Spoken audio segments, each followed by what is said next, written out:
I'm going to cover a couple of different questions that come up about what's legal and what's illegal. Some of these might seem really obvious, but I need to go over them because they all come from student questions I've really had. So it's probably legal if you downloaded the media that you want to use from archive.org, and at archive.org it's clearly labeled public domain. Well, that's probably a legal use because it's public domain.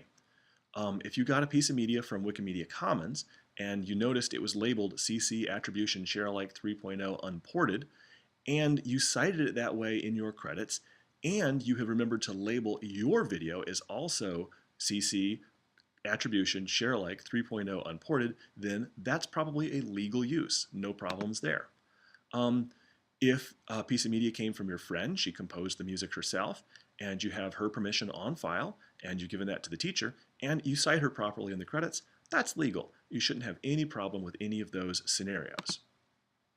Here's some scenarios that are probably illegal, and you should avoid them as video students. Well, this piece of media came from a website, but the website doesn't say whether it's copyrighted or not. It's probably illegal. You can't use that. This piece of music came from your personal music collection.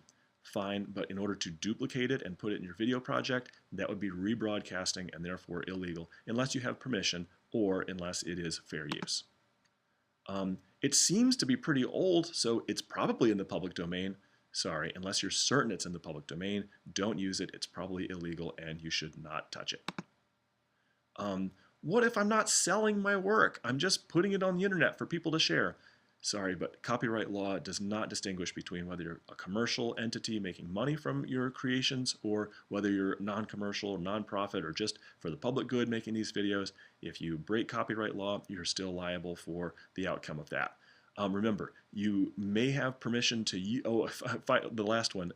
If you have permission to use it, but it's just oral permission, if someone just said that you could use it, but you don't have a written record of that, that unfortunately is illegal because later they can sue you 10 years later and you have no evidence to use in court that they said it was legal for you to use it. So make sure that you are covered by all these things so that you don't get in hot water later on.